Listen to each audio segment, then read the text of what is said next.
Hi everyone, welcome back to my Dipanjali vlog. আশা কৰো আপোনালোক সকলো ভালে আছে আৰু আজি হৈছে উৰুকা মানে হৈছে খানা তে মই গৈ আছো এতিয়া বজাৰলৈ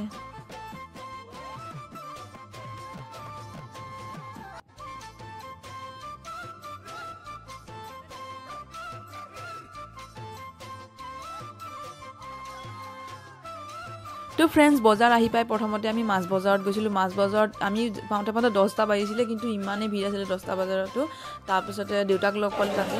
দেউতাই কিনি আছিল মাছ দেউতাই লৈছিলে খোল মাছ আৰু দেউতাক মই কলো কি মাছ লওঁ দেউতাই কৈছে খোল মাছ লওঁ লোকেল হয় কিন্তু মই কৈছো নাই যোৱা বছৰো খালো এবাৰ বেলেগ কিবা খাওঁতে আমি ললো বাহু মাছ বিহুৰ কাৰণে তাৰ পিছতে মাছ লোৱাৰ পিছতে দেউতাক কলো বলক দেউতা লগ কিবা শাক পাচলি লওঁ তো শাক পাচলি লব গলো অলপমান কিবা পাচলি ললো তাৰ পিছতে আকৌ মেইন বস্তু যেটো কাঠ আলু খেটো ললো কি মই সবজি লৈ আনিলো প্ৰিন্সি মই তোমাৰ কাৰণে মাছ আনিছো মাছ খাবা মই মাছ আনিছো আজি বিহুত মাছ বনাম পাপাই মাংস লৈ আনিব ন এইয়া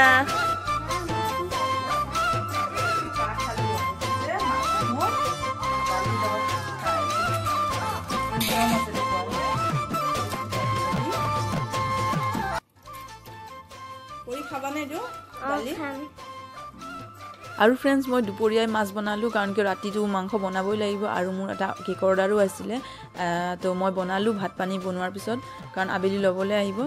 তাৰপিছত পৰি প্ৰিন্সি আকৌ আইতা ককাকৰ লগত একদম জুই ফুৱাত ব্যস্ত এটা ইমান ঠাণ্ডা পৰিছে মই হেতক কলো নাই আজি মই বাহিৰত একো নকৰো মই ভিতৰতে কৰিম তে হাজবেণ্ডে লৈ আনিছিলে মাংস তা মই ঘৰৰ ভিতৰত পাকঘৰৰ তলতে মই কাৰ্পেট পাৰি পৰি গলমান বুজালো যে আমি তলত ধুনিয়া খাম বলা তো আমি গোটেইখিনি পৰি প্ৰিন্সি আৰু মই তিনিজনী মিলি একদম পুৰা এনজয় কৰিলো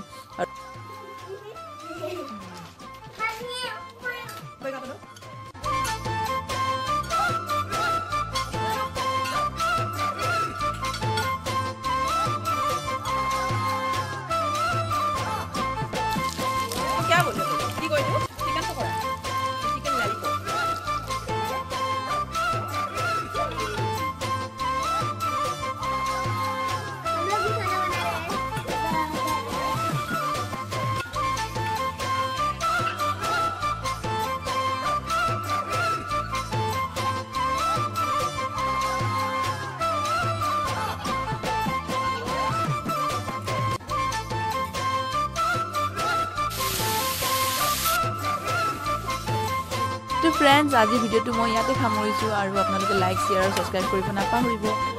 আজিলৈ ইমানেই বাই বাই